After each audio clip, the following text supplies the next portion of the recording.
Welcome to the fifth session of entry test gladiator series. Dear students, अगर आप भी जानना चाहते हैं कि एफएससी इंप्रूवर्स का ई कैट का एग्रीगेट कैसे बनेगा, बीएससी इंजीनियरिंग टेक्नोलॉजी वालों की परसेंटेज कैसे बनाई जाएगी, यूईटी की नई पॉलिसी के मुताबिक एडमिशन्स की कौन कौन सी शराइत होंगी और यूईटी इंजीनियरिंग के लिए हर साल ई कैट कब कंडक्ट करेगी और उसका एडमिशन्स कब जारी होंगे और एडमिशन्स के बाद उसकी मेरिट लिस्ट कब डिस्प्ले होगी, तो इस वीडियो को एंड तक जरूर देखिए। इससे पहले कि अगर आप लीडिंग फिजिक्स फैमिली का हिस्सा नहीं बने तो देर किस बात की, जल्दी से आप चैनल सब्सक्राइब करें और हमारी फैमिली का हिस्सा बन जाएं।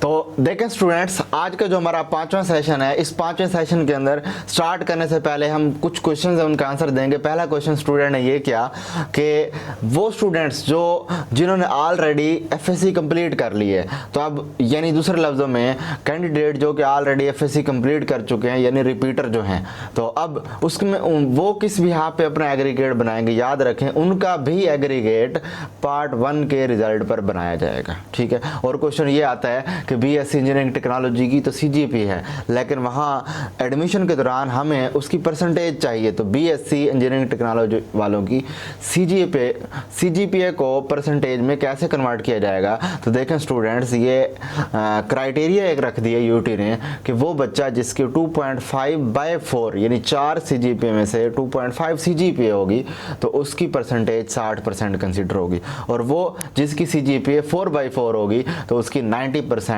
मार्क्स कंसीडर होंगे, तो बाकी इसके इन बिटवीन होगी। क्लियर बात ये। तो नेक्स्ट फर्दर मूव करने से पहले मैं आपको ये बता दूं कि हर स्टूडेंट चाहता है कि मेरी ज़िंदगी अच्छी हो जाए, तो ज़िंदगी अच्छी करने के लिए आप अपने दिमाग को अच्छा कर लें। खूबसूरत जहन के बगैर खूबसूरत ज़िंदगी नहीं गुजारी जा सकती, यानी कि अगर आपने अपनी ज़िंदगी को खूबसूरत बनाना है, अपनी ज़िंदगी में रंगीनियाँ लानी है, अपनी ज़िंदगी में कामयाबियाँ लानी है, अपनी ज़िंदगी को हर लिहाज से फुल एंड फाइनल अचीव करना है आपने, तो आपको क्या करना होगा, अपने यानी कि जहन को खूबसूरत कर लें। इवन कि अगर आप कभी तन्हाई में बैठे हैं तब भी आप पॉजिटिव वर्क करें, कभी आप खुद को फ्री ना होने दें, जब भी आप फ्री हों तो हमेशा पॉजिटिव काम करें, तो इंशाल्लाह आपकी ज़िंदगी हमेशा खूबसूरती की तरफ ही मूव करेगी। ठीक हो गया। तो अब हम चलते हैं नेक्स्ट।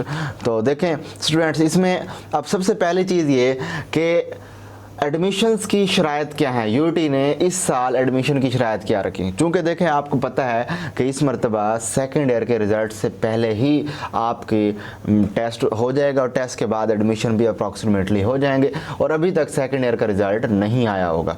तो फिर उसके बाद जब बच्चे एडमिशन ले लेंगे, एडमिशन लेने के बाद और वो पेमेंट भी कर देंगे, उसके बाद उनका आएगा सेकेंड ईयर का रिज़ल्ट।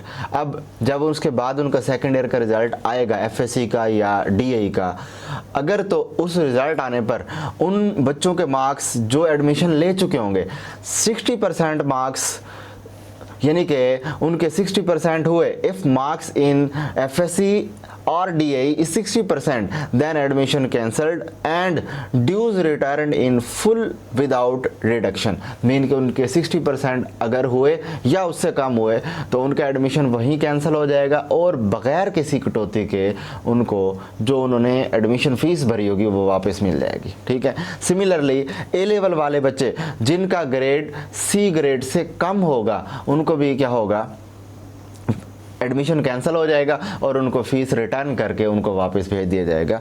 यानी कि ये मत समझिएगा अब आप कि अगर आपका एक मरतबा एडमिशन हो गया और सेकंड ईयर में भी अगर आपके नंबर कम आ गए तो आपको वहीं रखा जाएगा, नहीं, बल्कि आपको वहाँ से आपका एडमिशन कैंसिल कर दिया जाएगा। ठीक हो गया।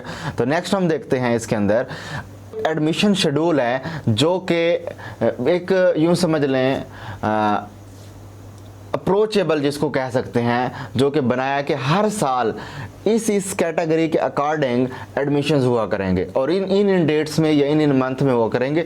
डेट्स आगे पीछे हो सकती हैं लेकिन मंथ थोड़ा सा इधर उधर हो सकते हैं। अब उसके अंदर देखते हैं कि each year admission test conducted middle of June such that at the end of intermediate theory exam, यानी कि हर साल, यानी कि इस साल को छोड़कर, क्योंकि इस साल तो कोरोना सिचुएशंस की वजह से ऐसा हुआ, लॉकडाउन की वजह से पेपर नहीं हो पाए, बट अगले साल से ऑनवर्ड तो क्या होगा, उन्होंने ये बनाया कि तकरीबन हम जून के मिडल में टेस्ट ले लिया करेंगे। ठीक हो गया। और उसके बाद दूसरा ये कहा कि टेस्ट लेने के बाद इनके हम जुलाई के फर्स्ट वीक में एडमिशन स्टार्ट कर देंगे ई कैट के, और वो तकरीबन जुलाई के एंड तक तकरीबन एडमिशन एप्लीकेशन रिसीव होना बंद हो जाएंगी। क्लियर बात ही। फिर उसके बाद क्या होगा, हर साल तकरीबन जो मेरिट लिस्ट वो लगाएंगे, पहली मेरिट लिस्ट अगस्त के पहले हफ्ते में लगाई जाएगी। ठीक है। और फिर उसके बाद जो क्लासेस स्टार्ट करेंगे वो अपने सेमेस्टर जो उनके चल रहे होंगे उन सेमेस्टर के अकॉर्डिंग ही उनकी क्लासेस स्टार्ट होंगी। ठीक है। तो अब नेक्स्ट चलते हैं हम, इसमें पेपर पैटर्न क्या होता है नई पॉलिसी के अकॉर्डिंग। ये वैसे मैंने आपको पिछले सेशंस में भी ये बात क्लियर कर दी, अगेन रिपीट कर देता हूँ कि इंग्लिश 10 MCQs होंगी, मैथमेटिक्स की 30 MCQs होंगी, फिजिक्स की 30 MCQs होंगी, ऑप्शनल सब्जेक्ट में जिसने केमिस्ट्री चूज़ किया होगा उसकी भी 30 MCQs होंगी, जिसने कंप्यूटर साइंस चूज़ किया होगा उसकी भी 30 MCQs होंगी, और जिसने स्टैटिक्स चूज़ किया होगा ऑप्शनल उसकी भी 30 MCQ होगी। और फाइनली जिस बच्चे ने ये बायोकेमिस्ट्री वाला बंदा होगा उसकी, जिसमें बायोलॉजी होगी उसकी भी 30 MCQs होंगी, जिसकी मैथ की जगह बायोलॉजी होगी उसकी भी 30 MCQ होंगी। ठीक हो गई बात ये। अच्छा, अब जो इसमें मार्क्स हैं, टोटल मार्क्स होंगे 400 और उसमें से एक MCQ के 4 नंबर होंगे। ठीक हो गया। और उसमें से अगर आपने आंसर दे दिया करेक्ट, यानी 100 MCQ में से जो MCQ आपका करेक्ट होगा 4 नंबर मिल जाएंगे। लेकिन अगर आपका MCQ गलत हुआ तो 4 नंबर तो वो कटेंगे, लेकिन 4 नंबर्स के साथ 1 नंबर एक्स्ट्रा कटेगा, यानी कि करेक्ट ऑप्शंस पर आपको 4 नंबर मिलेंगे और रॉन्ग ऑप्शंस पर, रॉन्ग MCQ पर आपके 5 नंबर काट लिए जाएंगे। ठीक हो गई बात ये।